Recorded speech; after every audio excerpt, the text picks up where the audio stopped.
Well, hello, ladies and gentlemen. Welcome back to the Backyard Tabletop. My name is Jacob. Hi there, Jacob. My name's Kurtis. Whoa, look at all these people. Dude, all of them are here. What do you want to say anything to them specifically, or do you just want to pretend it's just you and me? I prefer to pretend they don't exist, to be fair. Is that to help you, like... Not that I don't appreciate them, but, you know. It's to help with nerves, right? We just don't think about that. It's like, trying to picture everyone in their underwear, like the old trick. And it's helpful when you just don't even know if they're there or not. Mm-hmm. Well, if you are just joining us, Kurtis and I like to talk about Dungeons and Dragons, specifically about our weekly games, which typically that's how we end our podcast, as we go into the story of our weekly games. I play in a Saturday morning game, Kurtis plays in a Friday night game, and we do the stuffs there. And then we like to talk about it because we don't play in each other's games. We just like to hear about it. So Yeah, this is basically our excuse to have a weekly meeting and talk about each other's games, because we like to talk about each other's games. Yeah, and also it's just like a good excuse to be able to talk, so, Yeah. So thank you for... Being an adult man. Well, I believe we're going to be getting back to Kurtis's area of adventuring, the campaign that they're going through. What's the name of that campaign? The Curse of the Crimson Throne.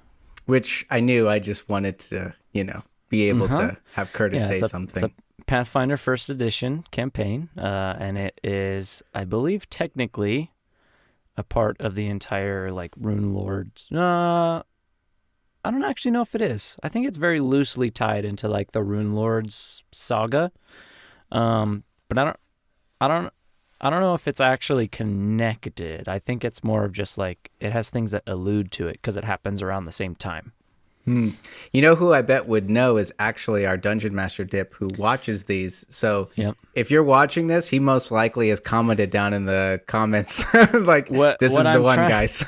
What I'm trying to remember is I believe he's told us that we're playing this one very specifically because it is loosely connected, so it still fits, but it's also widely regarded as one of the best written stories of all of the Pathfinder First Edition storylines. So that's the main reason.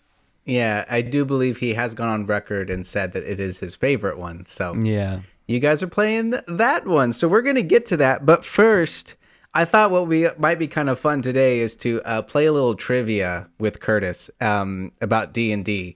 So you can really understand how much we know about Dungeons and Dragons, whether that be a little or a lot. Okay. It's so everything on our podcast was hinging on these questions. Jake's gonna put me in the ringer here. Yep. I'm the know-it-all DM, so we'll see how Yeah, we'll see how it goes. I haven't really delved deep into these questions, so I have no idea how difficult they are or if they're super easy. So we're kind of winging it here. We're just gonna have some fun. I just thought this would be kind of fun and we can talk about it.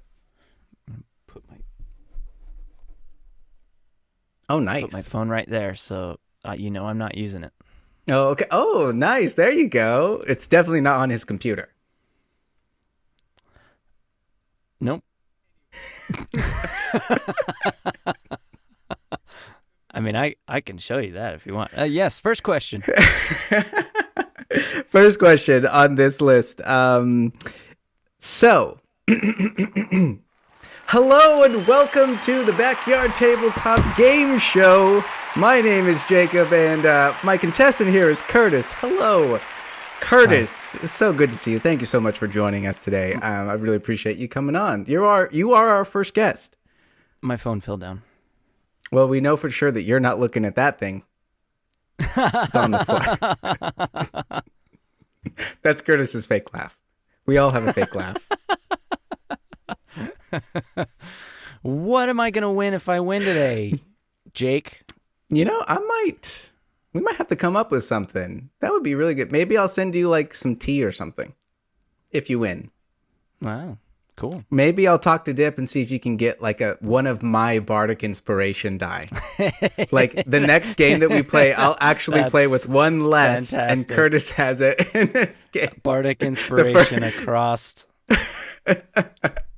campaigns. That's fantastic. That would be absolutely hilarious. All right. So first question I have for you, Kurtis.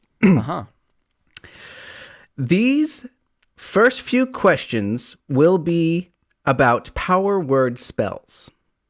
All of these are enchantments except for one. The School of Magic is enchantment except for one.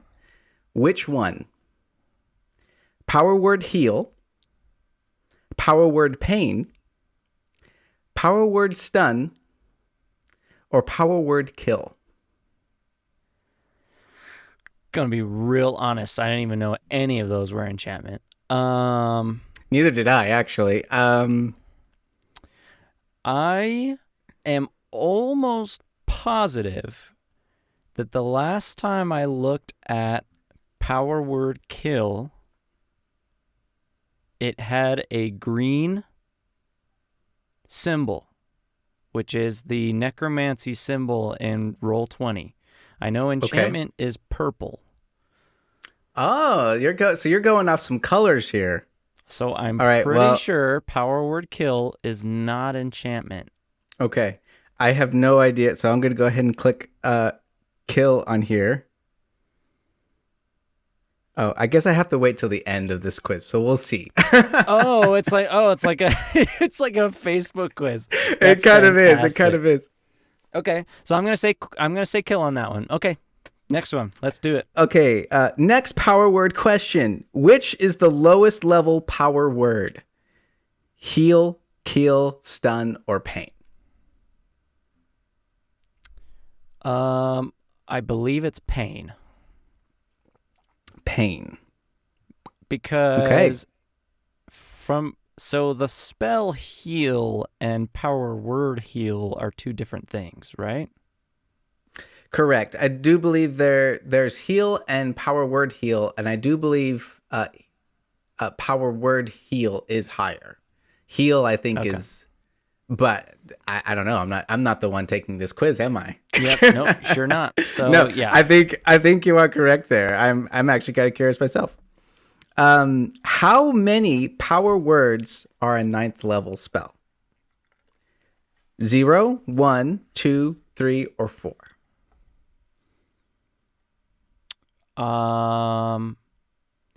Is power word kill 9th level? I'm not giving anything away. I'm gonna say 2. I'm gonna say no. Phone a friend? You want to phone a friend? I'm gonna say 1. I'm gonna say 1. 1? I think there's only 1. I'm changing that to 1. Because I've looked at the 9th level spell list, because it's not super long. Mm-hmm. And I don't remember seeing more than one power word on there. Yeah, I think you may be correct, but we're going to find out. We're going to find out. Which of the power words does not depend on the target being below a certain number of hit points? This is the last one, I swear, as it says in parentheses. Oh, yeah. So I think all these first ones are power words. So which of them does not rely on them being below a certain level of hit points? Got it. Correct. Is it pain, stun, kill, or heal?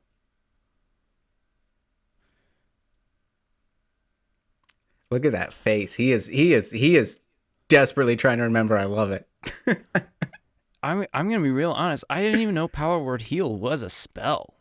To be fair, neither did I. I think I may just be getting heal and power word heal different. But I do believe, now I don't want to help you here, Kurtis, but I do believe heal you can distribute to a bunch of people. Yes. Power word heal, I believe, is targeted on one person. Well, and I also believe the power word spells are mostly like divinity spells.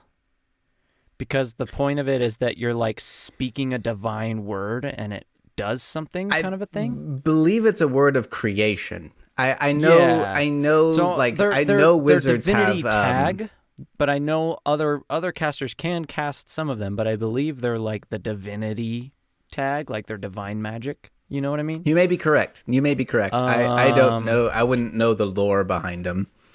But like for example, I think power word heal would probably be only on a cleric spell list. my mind is saying harm or hurt. What is it? Hurt or pain? Power word There's pain, stun, Pain. kill, or heal. My mind would say pain because the point of that is just to create more damage and it's not necessarily reliant on anything. But I've also answered pain already. So my test-taking mind is going, they wouldn't do that twice. But look at you go. I think I'm gonna commit and just say power word pain. I don't think Power word pain pain. is reliant on there being a certain amount of hit points. Okay. we are out of the power words. I was just about to say we are on to a different new thing. So here we go. Right? How many questions are there? 10? There's 10. We're on 5. Okay. All right. Which first level spell directly increases your AC for longer than 1 round?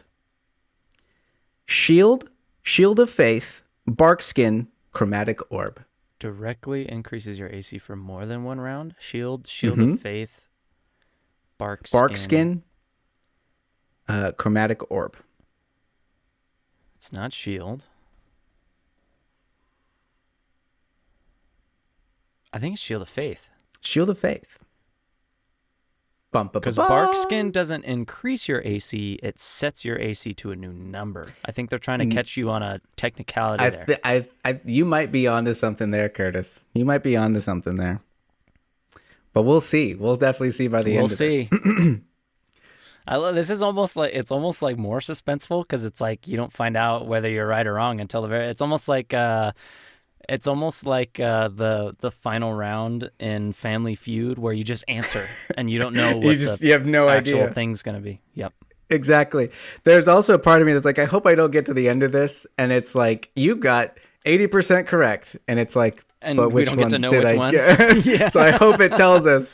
We'll Which see. is which, but we'll see. Otherwise, we might have to take a break to see which ones you got right. All right, moving on. Question 6. Which class has the most hit points?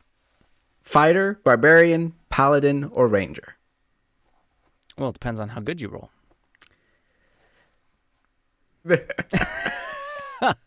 I'm just kidding.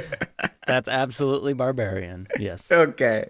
Kurtis is on a roll there, That's kind of an without a easy one. doubt. Yeah, that seems to be a good balance. Which has the least? Cleric, Wizard, Sorcerer. No single class has the least. No single class has the least because there's multiple classes that use a D6. Yeah. That's got to be it.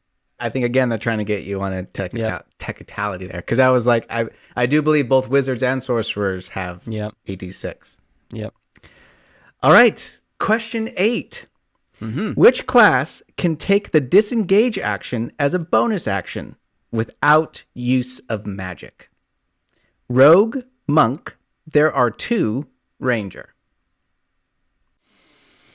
That's hard because I know the monk can use disengage using the Step of the Wind, but is key magic?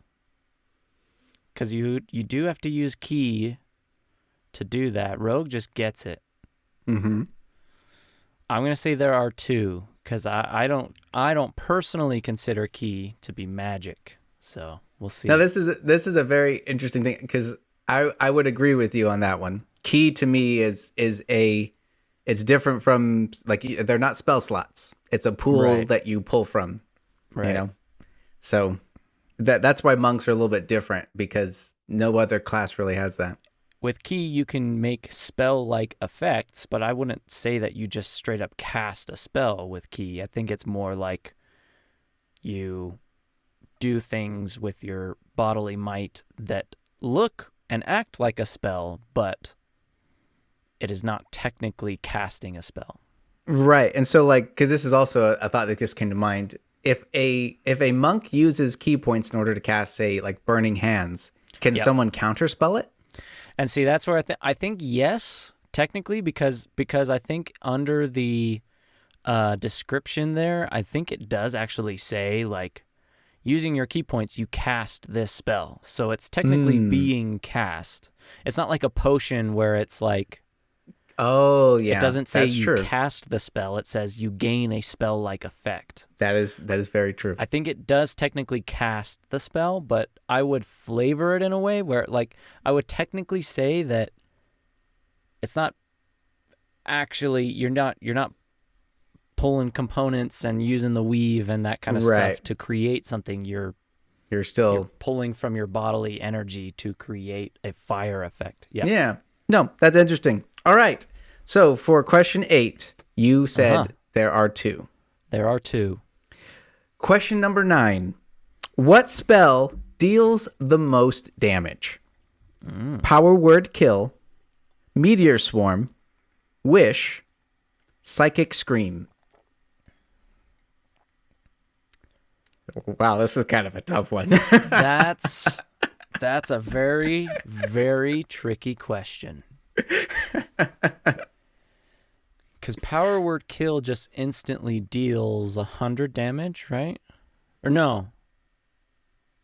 It instantly deals something like 70, and then if you're under 100, it kills you. I think Meteor Swarm technically can do a lot more damage than that.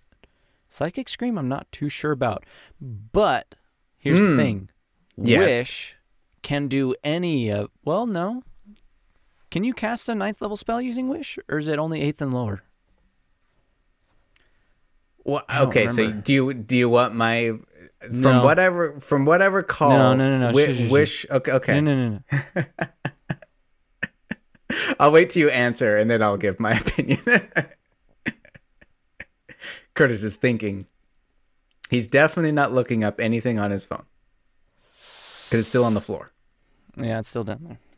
We saw in Act 2 that there was a cell phone on the wall. You better know that in Act 5 that's coming back. Here's my other hand. Yep. I think I'm going to say Meteor Swarm. I think that's the safest bet because it can do an insane amount of damage. I don't know enough about Psychic Scream to know for sure. And I think technically Wish, I don't think you can cast 9th level spells with Wish. I think it has to be 8th or lower. That's a very interesting point.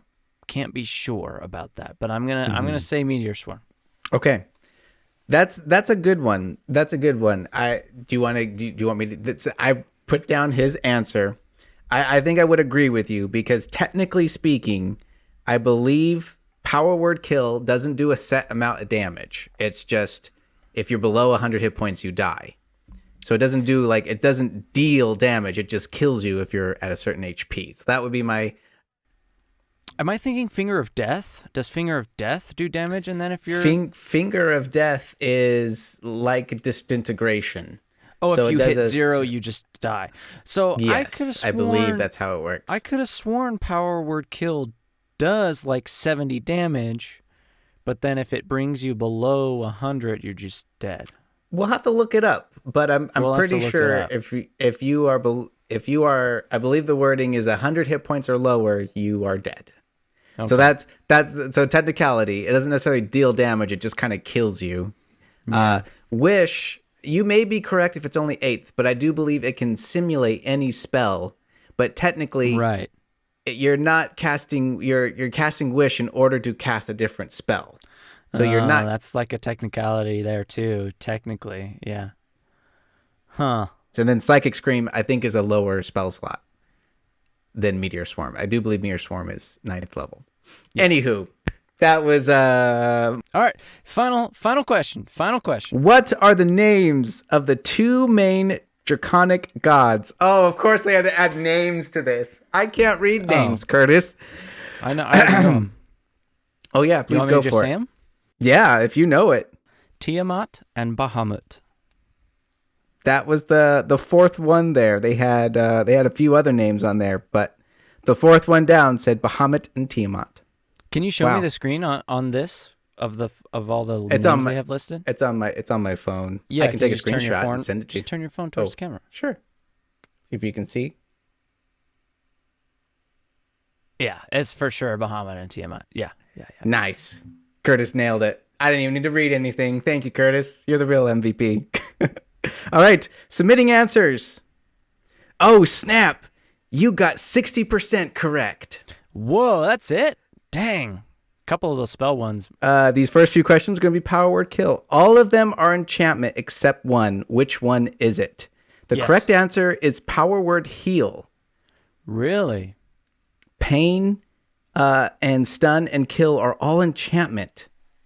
That's interesting. That's crazy. I did not know that. Power word kill, what is it enchanting you with? Like, I'm enchanting you with death. Well, because that's the thing is like it's power word kill. Like I think the method behind it is that it's like you're speaking a word into the world that causes a thing to happen. It's not like you're just it's really strange. Yeah, The power word interesting. spells are really interesting. Yeah, so heal is the one that's not enchantment. The one you said was kill. The second question, which was the lowest level of power word? Heal, kill, or stun, and you said pain, and that was correct. Okay, this is a weird. Okay, for just a second, this is the weird thing. Yeah. All the other power words are enchantment. Power word heal is evocation. It's evoking healing. Like what? Huh. I don't understand the difference there. That's weird. I would have almost said maybe necromancy, but again, Power word heal is 9th level though. power word heal. What does it do? A wave of healing energy washes over a creature. The target regains all its hit points. If it is just regains all its hit points. If it is charmed, frightened, paralyzed, or stunned, those conditions end. If they are prone, it can use its reaction to stand up. Wow, that's awesome. 9th level. It has no effect on undead or constructs. Yep, 9th level. Damn. It's one action touch. Number 3 was how many power words are 9th level? You said 1, and there are 2, and I believe we just found out it's heal that's and why. Heal and kill, right? Yeah, heal and Yep. kill. Oh, snap. You can kill them or heal them. Wow. All right. Fourth, which of the power words does not depend on the target being below a certain number of hit points? You said pain, and the correct one was heal, because we just read that just one. found that out. Yep. Interesting. My guess was going to be that they have to be below their maximum hit points for power word heal to do anything. So that's why technically they have to be below a certain number of hit points for it to work. Because for it to do anything, they have to be hurt in the first place. I thought they were going to try and catch another technicality there. Yeah, this is kind of a fun quiz in that sense. Number 5, which first level spell directly increases your AC for longer than 1 round? You said Shield of Fate. Wait, what? They said Chromatic Orb. What? Which first level spell directly increases your AC for longer than 1 round? They said the right answer is Chromatic Orb? That's not right. That's definitely not right. Maybe this quiz doesn't know what they're talking about. That might be a little flub there on this website. You hurl a 4-inch diameter sphere of energy at a creature you can see. You use acid, blah, blah, blah damage you create, and then make a ranged spell attack. If it hits, deal 3d8 damage of a type you choose. I don't think that says anything about AC, guys. No. Okay, so let me see if my thing was right, though. Let me double check bark skin. Yeah, that's a good point. What in the world, quiz? This quiz is from gotoquiz.com. Okay, so Barkskin says that the target's AC cannot be less than 16. Okay. So it doesn't technically bump your AC by a certain amount. It just sets your AC to 16. Oh, okay. That makes sense. It just sets it. Whereas, so let me check Shield of Faith. That's what it was, right? Shield of Faith, yeah. I do believe it basically just divinely gives you a shield, so it raises your AC by 2. Plus 2 to AC for up to 10 minutes. Therefore, it's more than 1 round. Yeah. So I think I'm right. I think I do believe Kurtis is right there. We're just gonna go with that one. So Kurtis, bring that up to a 70%. Yeah, at least there, 70%. Buds. All right, we'll see if there's any more. Go to quiz.com. We're definitely not sponsored by them. Jeez. See if I get 7 out of 10 right at least. All right. 6. Which class has the most hit points? Barbarian. You were correct. Mm-hmm. Which class has the least? No single class has the least. You were correct. Mm-hmm. 8. Which class can take the disengage as a bonus action without using magic? You said there are 2. That was correct. Nice. 9. Which spell deals the most damage? You said Meteor Swarm, and that is correct. Nice. And the last one, you were also correct on the 2 gods, being Bahamut and Tiamat. So it was all the power word stuff. Just don't know enough about those spells. Well, and to be fair, we haven't really played. You have played one campaign where you got to level 17, and you were playing a monk / rogue. Yep. So didn't have a spell list. So I think we can look past that. For sure.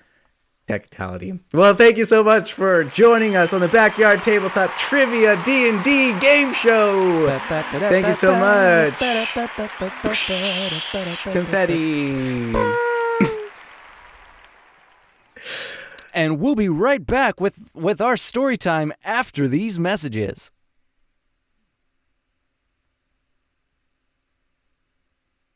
And we're back. Okay. Hello, everyone. Welcome back to the Backyard Tabletop. Oh, thank you so much. I think someone just has to play a drinking game this one and see how many times it's like every time I say Backyard Tabletop, you have to take a drink. Kurtis has already taken a drink. Just did it. I'm kidding. This is water. I'm kidding. Oh, it's water this time. Nice. Well, it's water. Stay hydrated, my friend. With ice and, yep. Well, we are going to get back to Kurtis's campaign. When last we left off, there was some chase stuff going on. Oh man, dude, so much stuff has happened since then. So the crazy thing is, I gotta let the people know. The crazy thing is, we've had a few breaks like between now and then because of like holidays and the new year and like crazy stuff going on and all these kinds of things, all that. Indeed. Kind of stuff. Because when we recorded that one, it was back in January. And we are recording this in March. Correct. So like halfway through March. So yeah. So we've had quite a few sessions since then. Thankfully, they've been fairly like not a ton of crazy stuff happening sessions, so I should be able to get this done. But so last we left off, my party, the Trouble Seekers, as we are now called. Ah, you guys got a name. Yes. We've had a name for a long time. I think you just forgot. Yeah, totally. Maybe I just haven't said it. I might not have actually said it. Anyway, we are the Trouble Seekers. And last time we were sent on a mission to try and intercept a person who was wanted for supposedly poisoning the late king. That was what set off all of this stuff, was the late king dying. This person was a painter, a young girl who is a painter, not like super young, but like young adult, who was brought in to paint the king's portrait for his birthday. And it was shortly thereafter that the king died. So it has been basically... She's been blamed for this, for poisoning the king, and there's not really any evidence other than the queen saying, after a long investigation, we found this woman is responsible, kind of a thing. Right. And just so also I know, Cal is kind of getting to that point. Kurtis's character is kind of getting to that point where he's kind of suspecting the queen that maybe she's not so good. Oh, for sure. Yeah. At this point, Cal's whole mindset is like the queen is obviously staging some sort of coup. Like she wants to be the one who's making the decisions, not just be the queen for the king. And so it is Cal's understanding that she has caused all of these things to happen and has set things up and planned things out so that there's nobody else the power can go to except for her. And she knows the city is upset about that, so she's created a scapegoat in this woman who's actually innocent. That's Cal's mindset right now. So he wanted to go help this girl. Well, not necessarily, because the other half of his brain is going, okay, well... Oh, that's right. I did forget about that. Sometimes good people die for good reasons, and it helps. So he's like, sometimes you need a martyr. Really, sometimes you do. So his whole mindset was like, if this lady dies and the city gets what it wants, they see that their king has justly been avenged. Yeah. And she's put to death, and the city goes back to normal and everything's fine. That's a much better outcome in Cal's mind than rescuing this woman and not giving the city what they want, and letting the chaos that's happening go on for even longer and maybe get even worse. Right. And maybe hundreds or thousands of people die because of that chaos.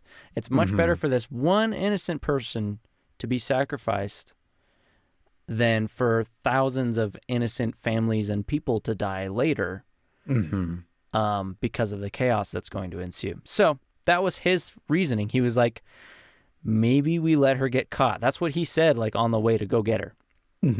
Just disclaimer here. The Backyard Tabletop is not responsible for any views that our characters may have. Yes. All right, continue. Yes.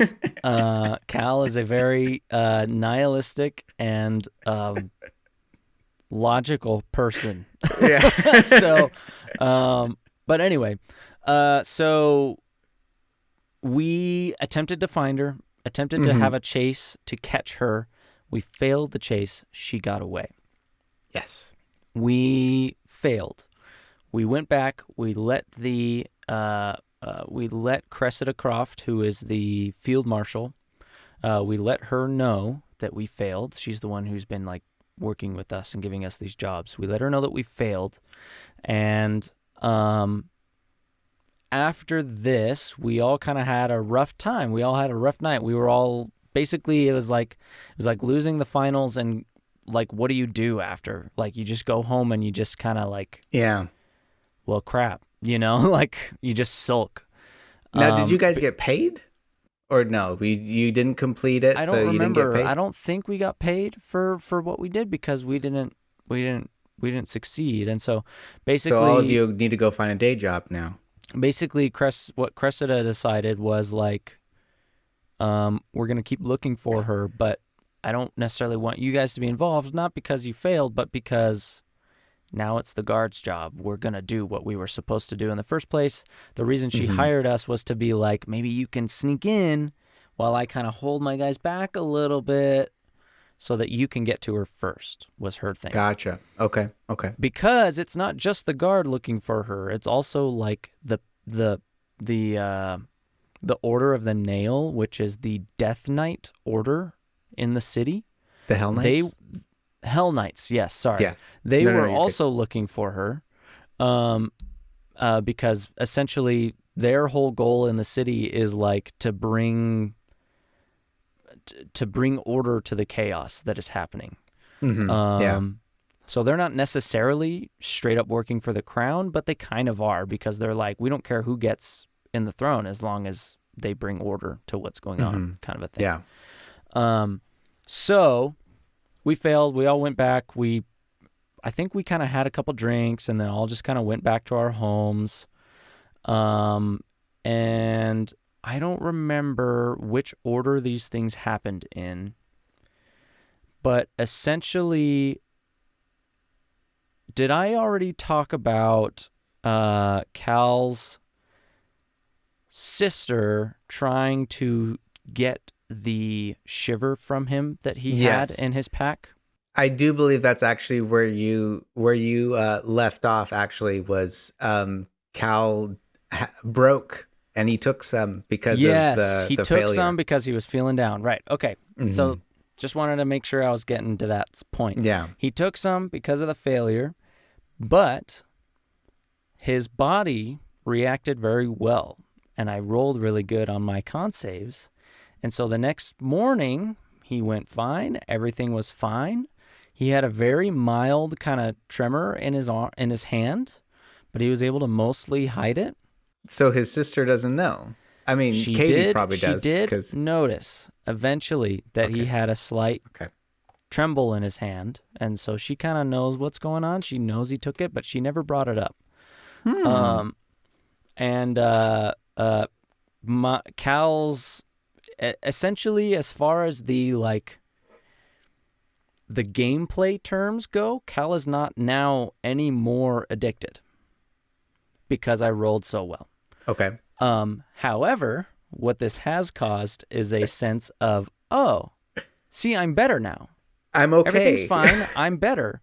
So I can keep taking it and everything's going to be fine. Oh, no. So he's gotten a little full of himself. Okay. Anyway. Oh, Cal. We love all that him. happened. A lot of kind of minor character stuff happened in between some of these things, but I'm not going to remember a lot of that. I'm going to hit the major story beats. What happened after this was we got called back by Cressida, and she said, okay, two things going on. One, they found the girl. The Hell Knights found her and took her straight to the castle, and they are performing their interrogation and investigation without us included.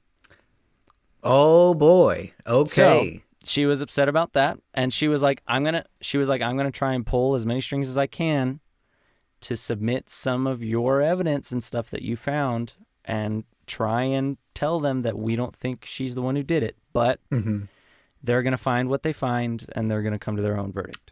Now, and this is also kind of not necessarily very good because the Hell Knights are known for being evil / neutral aligned people, right? So they're known for being probably hyper lawful.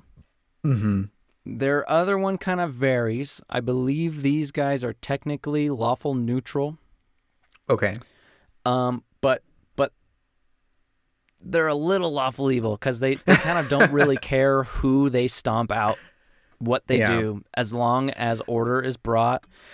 Yeah. From what especially I remember, in times of kind of like war and chaos, they do kind of tend to fall along like and each order is different, right? Yeah. So this Order of the Nail, their whole thing is mostly like, because of the area we're in, their whole prerogative is basically bring civilization to the wild.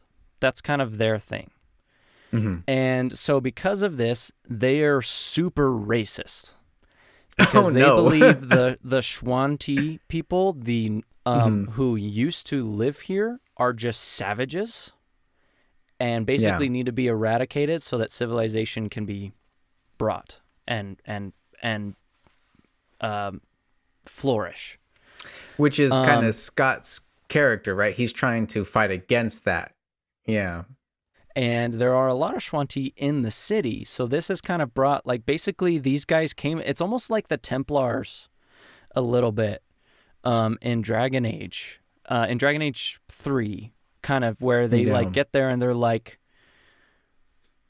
this place is just, we've been gone for a little while and now everything sucks.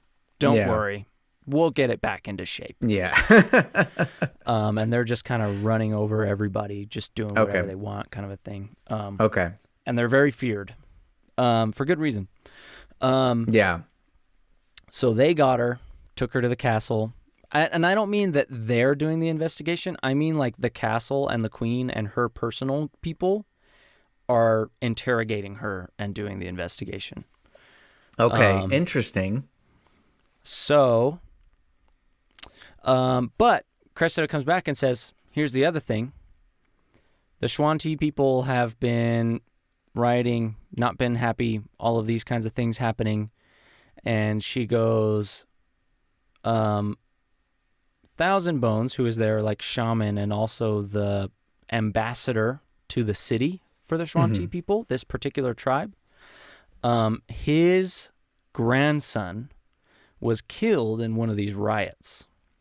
Oh, okay. And they were trying to retrieve his body for their rituals, the way that they send the body off to the spirit off. This person was Tombstone's blood brother, basically. Not actually related, but they were practically brothers. So he's very invested in this, and we found out that a lot of the time he was just kind of like disappearing and doing his own thing. He was just searching for him. Okay. But it was confirmed that he was killed in a riot, and they're trying to find his body, and they got a tip that his body was seen being taken to the graveyard. The Gray, essentially, is what it's called, the Gray District. Interesting. Okay. Of the city. And they've gotten some reports and things that there's like a necromancer acting in the Gray. Well, that's always fun. And this necromancer is apparently the son or nephew or something of Gadrin Lamb, who was the guy who brought all of us together in the first few sessions, the guy who did us all wrong. The crime boss. It's his offspring of some kind. Interesting. So they're kind of bringing back his family line, a little bit of him back. Interesting. So she goes, the one thing you guys can help with right now is make sure these relations that are trying to be connected between the Shuanti people in our city, so that doesn't also go into chaos and we have a civil war going on, is kept safe. We need you to find this body and basically have it be like a token of respect, you know. Interesting. Okay. I like it. Okay. So that's our next big mission. We're sent to do that. So we pretty much immediately go out because Tombstone is super like, okay, I mean, I got to do this. This is like my whole reason for even being in the city. Yeah. So we head off immediately. We head towards the Gray.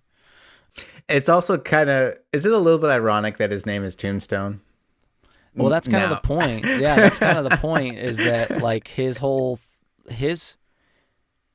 from what I understand, his tribe are like the people who do the like ushering of the dead into the spiritual. That's really cool. That's kind of their whole thing. That's why their shaman leader is named Thousand Bones.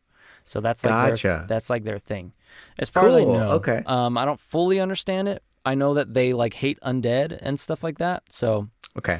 But that's from what I understand from what he's told us. Anyway, so we head to the Gray. It's basically a whole district that's just a graveyard. It's a neighborhood that's a graveyard. Okay. We've gotten a tip where we've seen somebody who basically takes a wheelbarrow full of corpses and just like kind of wheels them somewhere and then comes back with an empty wheelbarrow. So we kind of know where they go, and we're kind of like, okay, that's probably what we're looking for, you know, just sending corpses to the necromancer, you know? Yeah, exactly. And we're told this because, so we get there and there's a kind of in what we understand would be like the Raven Queen and like her temple and her people. Okay. There's a temple in the Gray to Pathfinder's version of that, which is the guy. It's either Desna or Pharasma. I can't remember. Desna's the goddess of travelers and luck. I think it's Pharasma. And dreams. That sounds a little bit more. Births, lives, and deaths of every soul. Yeah, I believe it's Pharasma. Okay. So we go there and we talk to the head person of that temple, is like a priestess lady. And she's like, yeah, we've seen all this stuff. Your best bet's to look here. We've seen where they end, and it's at this like mausoleum that has like a broken, a beheaded gargoyle. So go look there. So we go there. We find an entrance to catacombs, and they're like, these catacombs, we know they're there. Like they're supposed to be there. They're catacombs. But they haven't been mapped and nobody's really been in them for years and years. Okay. So be careful. And we were like, oh, we'll map them for you. And so like our bard the whole time we're down there has been like, okay, we came from here. Okay. Mapping it out. That's kind of fun. Map. Did he do good? He did pretty good from what I remember. Okay. Nice. So we head down there. And this is fun because this was our first like dungeon crawl, like our first actual like dungeon, like real dungeon in this campaign. Because it's been like a city campaign the whole time. So it's like, where are you going to get a dungeon? Apparently in the catacombs of a graveyard. So we head down there. We're looking for a necromancer. And now all of us are like, oh, it's a lamb? Yeah, we're all going to kill him. Great. We're all after this guy now. Yep. like at first it was just Tombstone. And we were like, yeah, we'll go do it for the guard and for Tombstone. And now it's like, oh, yeah, no, we need to end that bloodline. We'll go kill this guy. It's like it didn't stop with him. Apparently, his stealing corpses and doing necromantic stuff. Well, and from what also we know is apparently a descendant of Lamb was also like a serial killer that ravaged the city like 10, 20 years ago or something. So like this might be the same descendant, might be a different descendant. We don't really know. Oh dear. Because they were never caught. This guy's it's just awful. So, first thing we do is we find a big room that's supposed to be like the main room, and there's two big, basically, mass graves on either side, and so we look into them, and there's just like bodies piled up in them. As soon as we get near one of them, an owlbear corpse comes to life. Oh, snap. Oh, so my God. An owlbear zombie attacks us. First room. Oh, my gosh. That's so sad. Super cool fight. But yes, pretty sad. Oh, yeah. In D&D terms, that's awesome. We continue looking around, and then we find these little creatures that are Pathfinder creatures called Darrows. Interesting. And they are little blue folk. Like gnome-sized, from what I understand, little blue folk who are some kind of like spirits. I don't think they're fey spirits. They're some kind of spirits that they might be like Shadowfell spirits. I don't really know for sure. Creepy. But they are known for like they're like we heard rumors of them actually. Cal heard rumors earlier in the city where someone was like, these little blue spirits came up and took somebody, kind of a thing. And so eventually what Cal finds out is that they're not like spirits in the fact that they're like incorporeal, but they're not from this realm as far as I understand it. But they're blue and they look little, like gnomes almost. And they go up to the surface at night and kidnap somebody. They bring them down, do all sorts of like torturous stuff to them, mess with them, try and like abduct them, figure out how they tick, do all this crazy stuff. And then they go, okay, we've gotten all we need out of you, and they wipe their brain and put them back. Whoa. Oh my God. Oh, that's awful. And so this person just wakes up one day going, oh, everything's fine. I fell asleep here yesterday. And then they go downstairs and everyone's like, you've been gone for like a week. What happened? You know, like that kind of a thing. Super creepy. Oh my gosh. Like a UFO abduction, basically, but like undead creatures. Oh, that's interesting. We find a bunch of these guys down here. They have a bunch of tunnels in between everything else. They like dig tunnels through everything. So we fight a bunch of them. We go to a room where they have not dredges. Yeah, dredges. Those are the little bat things, right? I think so. What were the blue creatures called? Darrows. Darrows and then dredges. Yeah, it seems to go with theme too. So. But the little bat mosquito things, you know those creatures? Oh yes. Oh, aren't they like fiends or something? I don't know. No, they're monstrosities. They're monstrosities. But we go into a room where they're using them to basically like harvest blood. Oh no. So we go in a room and there's just corpses there with like 6 of these things on them, like leeches, just sucking up all the blood, and then a cage full of like 5 of them. That was terrible, nasty. We fight through them. This is a crazy dungeon, undead dungeon. I guess this makes sense. Yeah, we fight through them, and then we make our way through some of the tunnels to kind of find a back way around, because we see this one long hallway that is trapped, apparently, shoots like gas out. So we find tunnels around to get a safe passage. And then we head into like the living quarters section of the tunnels. We walk into a room. It's like a bedroom, basically. And we walk in and we find a Darrow, but this one's different. They look almost shamanistic, and they've got this little like skull in their hand that they use to cast spells. Oh, that's kind of fun. And we also find... Kurtis did an eyebrow raise. Gadrin Lamb. Not the one we're looking for. Wait, hold on. The dude? The one we killed already. The dude that got eaten by a crocodile. We find his zombified, chunks ripped out of it by crocodile teeth corpse. Oh, no. Here. He's undead now. He's undead. So we kill him again. Oh, my gosh. It was a rough fight. Because this spellcaster had some really good spells. It was this guy who is he still kind of a roguish guy? Was he doing sneak attack and stuff like last time? I think he was more closer to like a flesh golem type stats. Like he had a bit of health, but he was basically a zombie. He was just a zombie. Oh, gotcha. And then it was he had no mind left. It's not like he was brought back as an undead thing. He was just a zombie. Gotcha. Not an intelligent undead. Yes. Okay. So we kill him again. Here's the funny thing. Joel's character, who arguably has the most righteous vendetta against this guy because she was his like child labor and abuse victim for years. Right. The first time we kill him, she went unconscious and didn't get to see him die. Oh, yeah. I remember that. Okay. This time, we're in the middle of the fight. She goes unconscious. Oh, no! Right before we kill him again. So she misses it. Oh, no! She gets a second chance and goes unconscious again before getting to kill him. Oh, my gosh. Time. That's a rough fight, too. Does she get targeted a lot? Well, she's a cleric. Right. But she kind of plays a little bit more martial. You know, she'll head in because she's got decent armor. She'll head in with her mace and do some stuff. So, you know, we've actually had like in character talks about like you go down a lot. Like oh no. Like maybe you should like stay back with the wizards back here. Like it's okay. Like we've got we've got big guy here. He can run up and like take all the hits.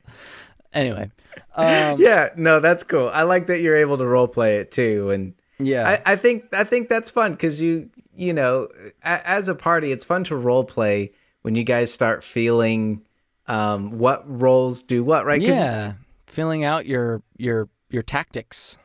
Yeah, as people and as you know, it's like when I make a bard, I know I'm gonna be support person. Maybe I'll go in for a couple things, but mostly I'm relying on my spells and being support. But it's fun to role play. Like I remember with Dara, like the first session, he took one hit from a zombie and was like, okay, I need to pull back. Like it was kind of in the game. It was kind of me realizing that and role playing. So that's cool that you guys are kind of role playing roles. Yeah, so to say. So we had that fight.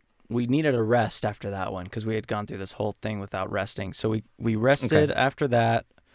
And then we found... So this whole time, what we've discovered is that the guy we're looking for, the corpse we're looking for, has been dismembered. Because in the very first room, in the other pile of bodies, we found one of his arms that Tombstone recognized because of the tattoos. Okay. So not the guy, not the necromancer we're looking for. The body that we're looking for Tombstone. Oh, okay. Okay. The dead person that we're looking for. The person they want to bring back to do the rites with. Yes. Yeah. So in the very first room, I'm pretty sure that's where we found it. We found his arm in one of the corpse piles. Okay. And he recognizes it from the tattoos. In the room we just finished in, we find another corpse in there that's like a torso, except there's another arm attached to it that doesn't look like it belongs, and it's just thrashing around, like as if the arm has been revived, but the corpse hasn't been. Oh, that's creepy. Okay. We had a slight altercation here because this whole time, like with their Schwanti rites and stuff, they're very, very like the body needs to be preserved. It needs to be respected until the rites can be done. Right. And like you said, they do not like undead. Right. Tombstone at this point is just livid with everything that's going on. Okay. And when we see this, we're like, okay, well, what do we do? How do we get it to stop? Because we tried to get close to like yank it off the body, and it like thrashed and hurt us. Okay. So we're like, what do we do? And Cal was like, I mean, it's not alive. We just need to like stop it, right? And so he goes to like stab the body so that it re-dies. And Tombstone like grabs his arm and is like, no, we're not going to do that. Oh no. Okay. And we get in like a disagreement, and basically Cal's like, it's not alive. Like, it's not a person anymore. You need the body to do the stuff you need to do. How are we going to get this off here without re-killing it, right? Like, right. Like, and then making it actually dead. We had a religion check and realized that if you do positive energy in this game's world, if you do positive energy to an undead creature, it actually harms it. So we decided instead what we were going to do is put a healing spell into it so that it dies. Officially dies. Interesting. And that's cool. I think that is a Pathfinder thing, and that's cool. Yeah. That's cool. In the same way, like for example, inflicts wounds would actually heal an undead creature. Like that's cool. A negative energy attack would, like a necrotic attack, would heal an undead creature. Right. That's cool. That's cool. A healing attack will harm them. So essentially we decided, okay, we'll put a little bit of healing into it and that will take it out. And Cal's whole thing was like, okay, like Tombstone, what if you came down here by yourself? What would you have done? You have no way of healing this thing. You would have done the exact same thing I did. You just got mad at me because I'm a white man. Basically is what he was saying. Like, listen, like, pay attention. Like, you're my just goodness, you're just angry at me because you think this is my fault somehow or something like that. Oh no. Okay. So we had an altercation. Basically, he was like, nobody else touches this stuff. He's like, I will take care of this. If I need your help, I'll ask for it. And I was like, cool, that's fine, whatever. Okay. Like, I was just trying to help anyway. I was doing what I thought was the only thing that was going on. I don't know what you need to be done to the body. So like, how was I supposed to know? Anyway, so that was and so now Tombstone was pretty mad at me. And now we're a little kind of like, kind of distant. Tombstone -10 or Tombstone will remember that type of thing. Because really in his mind, he does see the reason that this body is down here anyway is like, the Chilaxians' fault, is my people's fault, because he was killed in a riot against like Chilaxians for being on their land in the first place, right? Yeah. So he's like, the only reason we're even in this mess, that this body's even in this mess, is because of your people anyway. Like, you don't deserve to help, is what he's saying. Oh, and I'm like, no. Okay. And my character's like, if that's what you think, that's totally fine. I don't have to help. Yeah. Well, that's interesting, and it's fun being able to do that at the table. I think because it's cool when you both can, like, I don't know, work this stuff out at the table, and it's kind of that whole growing of becoming friends, right? Yeah. You're not supposed. I mean, you could be friends right away, but it's cool to be able to explore those areas. I don't know. That's cool. That sounds like it was very fun to role play. So I'm gonna peek ahead a little bit. After we finished that, I'm going to stop there because we did a long rest there, and that's a good stopping point. Okay. But after we finished and we're back, after whatever else happens, but Cal talks to Tombstone and he's like, hey, I just want to say, like, I really only intended to help. I'm sorry I was brash. And I truly hope that your friend finds peace in their rest, basically. Yeah. And he looks down at me, and Scott goes, insight check. And I was like, okay. And so Dip was like, okay, so roll it just to me, but you can roll either a deception or a persuasion, depending on whether you were being truthful or not. He rolls an insight of like 16 or something like that. Oh my God. I rolled a deception of a nat 1. So what Dip said was message him privately, basically what he gets from that, and message it to me too. And what I messaged to Scott was, you get the feeling that he said what he said because he cares about you and who you are on this team. Not necessarily that he actually cares anything about your customs or this other person. Okay. And because that's truthful, because in Callan's mind, he's not even like a religious person. He doesn't really care about the gods. He doesn't care about the temples. And so he sees all of that stuff as like, it's just getting in the way of doing what actually needs to be done. Like you're hyper focused on the rights of making sure this person is kept in as good of position as possible until their rights are finished. Like that cost us a spell. It cost us a bunch of extra stuff that it didn't need to. It just got in the way, and it's all kind of pointless in Cal's mind. So. Yeah, I tried to get that across as, he genuinely was trying to bridge the gap between him because he does care about him and the group. He just doesn't necessarily think that his rituals and rites and his religion matter that much. Okay. That makes sense. Okay. For the character that you built, that makes sense. So now he knows that, and he goes, thanks, and walks away. Pretty much. So pretty much that's not exactly which is just what he said, great barbarian. Yeah, that's a great barbarian. I walk away. That's looking ahead.